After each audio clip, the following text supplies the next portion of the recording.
가을이라 그런가 요즘 따라 부쩍 더 외롭네.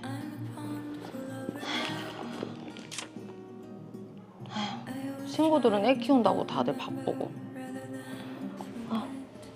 화장이나 새로 좀 해야겠다.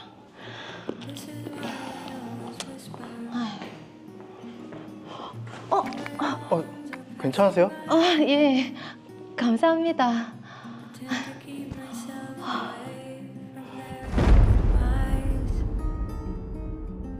Tide will rise and fall along the bay. 저 아까는 감사했어요. 안 다치셔서 다행이에요. 감사해서 제가 한 잔 사드릴게요. 아유, 안 그러셔도 되는데. 안 잡아주셨으면 저 크게 넘어졌을 거예요. 사드릴게요, 한 잔. 그럼 감사히 마시겠습니다. 네.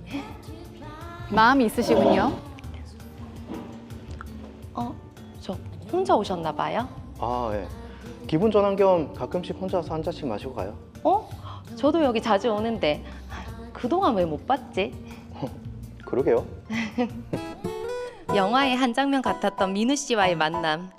나보다 10살 어렸지만 이야기가 잘 통했고 서로 호감을 느껴 사귀게 됐습니다. 자기야, 영화 시간 좀 남았지? 우리 자기 다리 아프겠는데? 저 좀 앉았다 갈까? 좋아요.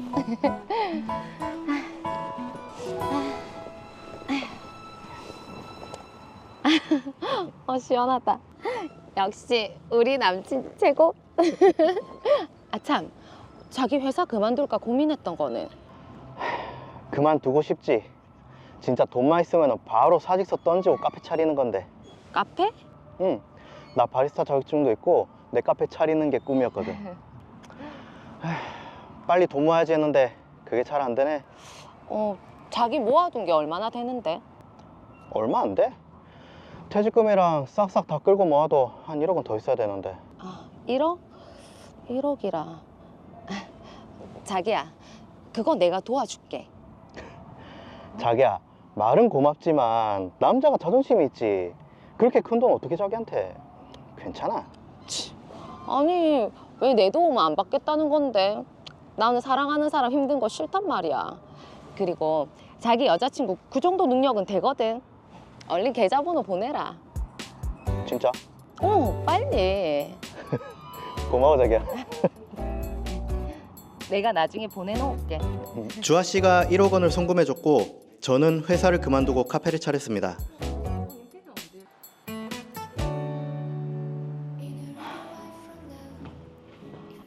자기야, 지금 앉아서 뭐 하는데? 손이 없는 시간이나 잠깐 앉아서 폰 보고 있었지. 아무리 손님이 없는 시간이라도 그런 식으로 장사해서 되겠나? 내가 온 것도 모르고. 내가 손님이었으면 그냥 갔다. 앉은 지 5분도 안 됐다. 그리고 놓친 손님도 없고. 그렇게 장사해서 언제 돈 벌 건데? 내 같으면 자기야, 내 카페 운영 내가 알아서 잘하고 있다. 이런 식으로 잔소리한 거 한두 번도 아니고 내 진짜 더는 못 참겠다. 우리 그냥 헤어지자. 뭐? 아니, 나는 자기 카페 잘 되라고 하는 소리였지. 미안. 아니, 그냥 여기까지 하는 게 맞다. 자기 저번에도 안 그러겠다고 사과해놓고 내 무시하고 깔보는 말투 점점 더 심해지잖아. 그만하자고. 남자가 겨우 그거 가지고. 그래? 그럼 내가 빌려준 돈 1억 당장 갚아라. 아니, 그건 자기가 나 도와준 거잖아. 내가 미쳤나? 그 큰 돈을 그냥 주게. 빌려준 거지. 그거 안 갚으면 사기죄로 고소할게. 뭐? 사기죄? 내가 언제 자기한테 사기 쳤는데 그건 아니지? 그럼 돈 갚으면 되겠네.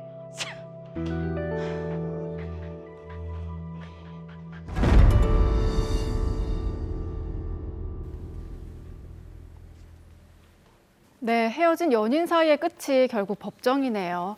자, 지금 주아 씨가 민우 씨에게 돈을 갚지 않으면 사기죄로 고소하겠다라고 했는데요. 강승주 변호사님, 사기죄가 성립할까요? 네, 사실 이렇게 돈을 빌렸는데 갚지 않았다고 해서 곧바로 사기죄가 성립하는 건 아닙니다.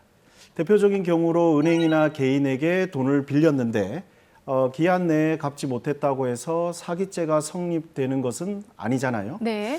이런 건 단순한 채무 불이행이기 때문에 이 당사자들끼리 민사소송으로 해결을 해야 할 일이지 이 국가에서 이것을 처벌할 이유는 없겠죠. 예. 그렇지만 때로는 사기죄가 성립되기도 하는데요.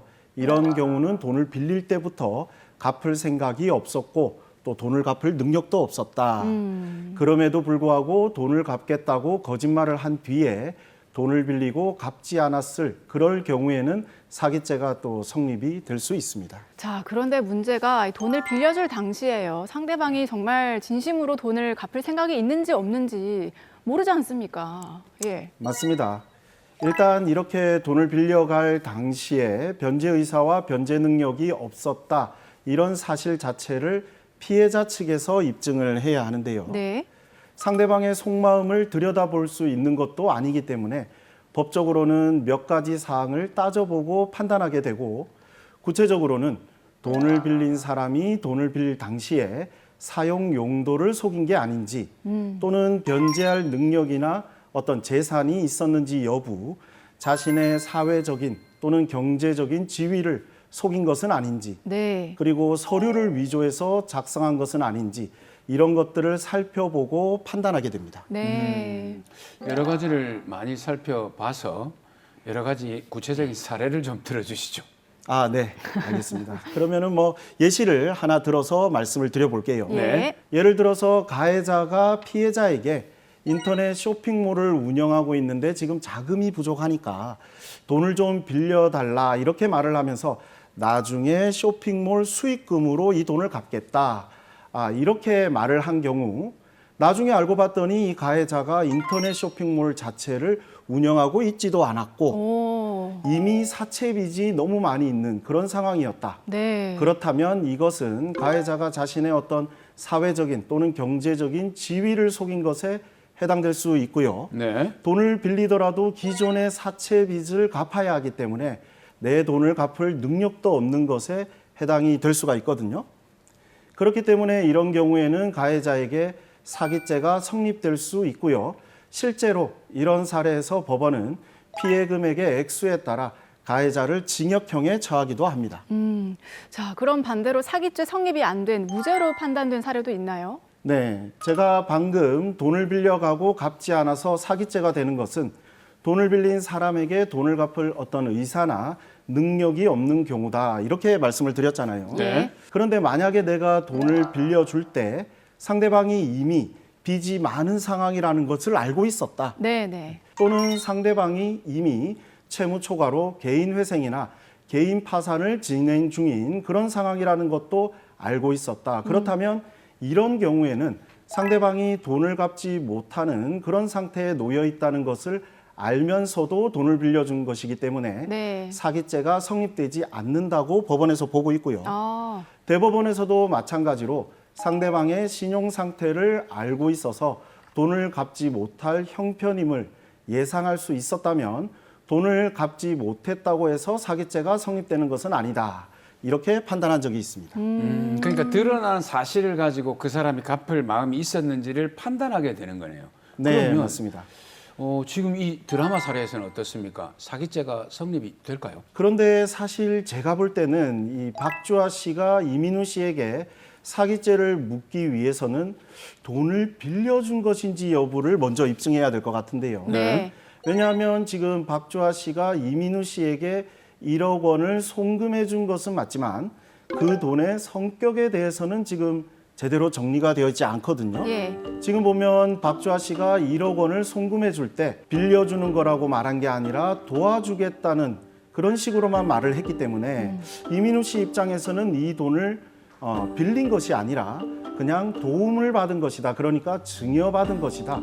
이렇게 주장을 할 수도 있다는 거죠. 자, 그럼 중요한 것이 지금 박주아 씨가 민우 씨에게 준 1억이 대여금인지 아니면 증여금인지부터 좀 따져봐야 되겠습니다. 그렇습니다. 지금 양쪽에서 주장이 팽팽합니다. 예. 지금 박주아 씨 같은 경우에는 그 큰 돈을 내가 그냥 줬겠느냐. 당연히 빌려준 거고 이민우 씨가 갚아야 된다.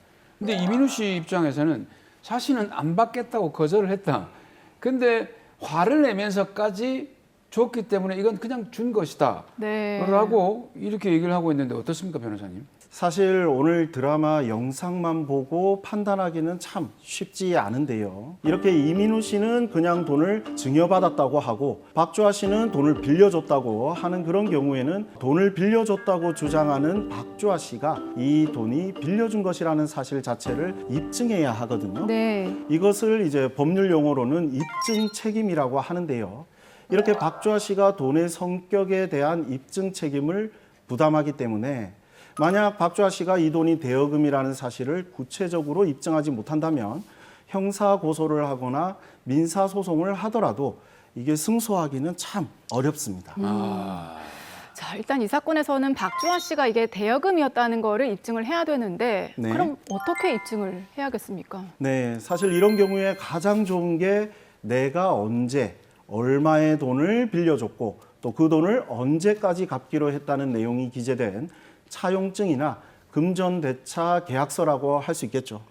그런데 제가 상담할 때 이렇게 차용증이나 계약서를 말씀을 드리면 일반적으로 종이에 제목을 차용증 이렇게 적고 그 밑에 돈을 빌린 내용을 기재한 어떤 서류나 문서를 생각하시는 경우가 많이 있거든요. 네, 그렇죠. 네. 그렇지만 사실은 반드시 종이에 적어야만 효력이 있는 건 아니고요.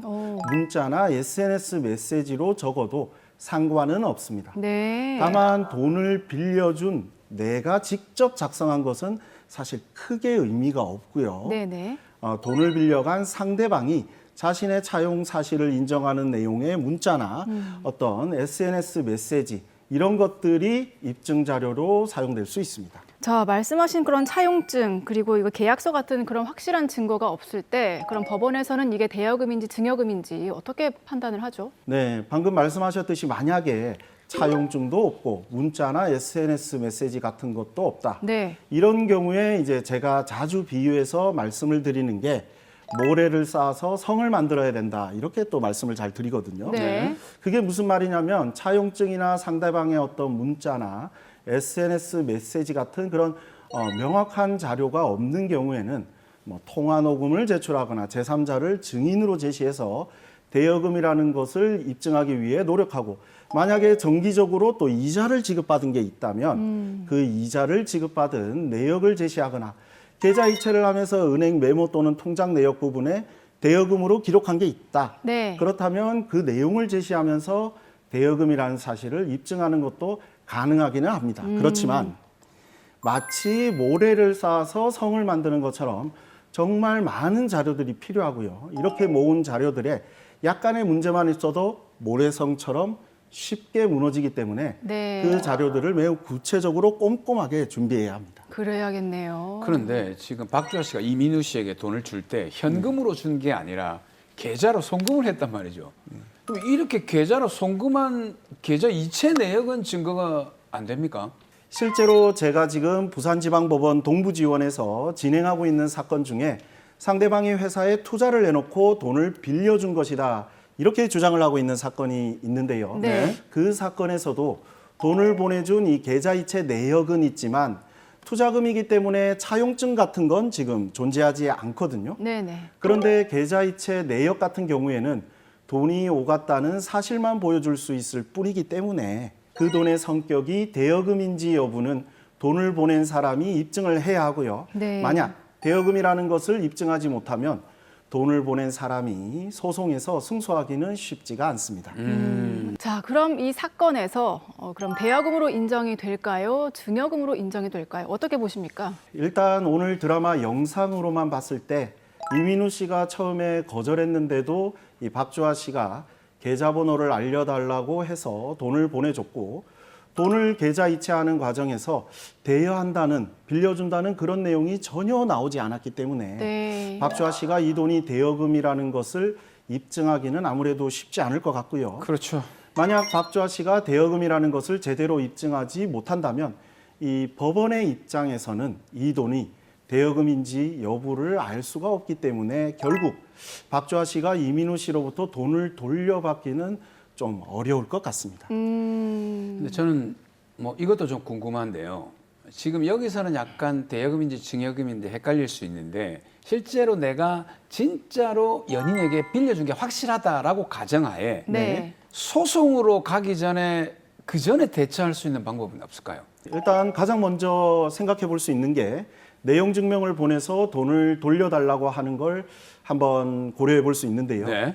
사실 내용 증명이 특별한 어떤 법적인 강제력을 가지고 있는 건 아니기 때문에 단순히 내용 증명을 받았다고 해서 돈을 돌려줘야 할 의무가 생기는 건 아닙니다. 그리고 만약에 내용 증명을 보냈는데도 상대방이 돈을 돌려주지 않는다면 법원에 정식 소장을 접수하기 전에 지급 명령을 신청하는 것도 한번 생각해 볼 수 있는데요. 지급 명령은 정식 재판, 소송보다 훨씬 간이한 방법이기 때문에 그 접수 비용도 적게 들고 시간도 적게 걸린다는 장점이 있기는 하지만 만약 상대방이 이 지급 명령을 송달받고 2주 내에 이의 신청을 한다면 결국에는 정식 재판으로 진행될 수밖에는 없습니다. 자, 이 사건 마지막으로 정리를 해보겠습니다. 박주아, 이민우 씨께 한마디 더 해주시죠. 일단 먼저 박주아 씨는 이민우 씨를 사기죄로 고소하고 싶어 하는데요.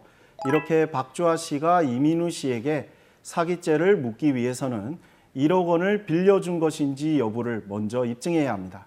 제가 볼 때 지금 박주아 씨가 이민우 씨로부터 차용증이나 계약서를 받아놓은 상황은 아닌 것 같기 때문에 박주아 씨는 이민우 씨와 주고받은 문자나 SNS 메시지 그리고 통화 녹음 파일을 꼼꼼하게 살펴보셔야 할 것 같고 1억 원을 이체할 때 은행 메모나 통장 내역이 어떻게 기재되어 있는지도 한번 확인해 보셔야 할 것 같습니다. 그렇지만 박주아 씨와 이민우 씨 모두 이제 연인 관계를 끝내고 정리하려는 그런 과정에 놓여 있는데요. 이렇게 불필요한 소송을 하는 것보다는 원만하게 협의해서 아름답게 마무리하는 게 더 좋지 않을까 싶습니다.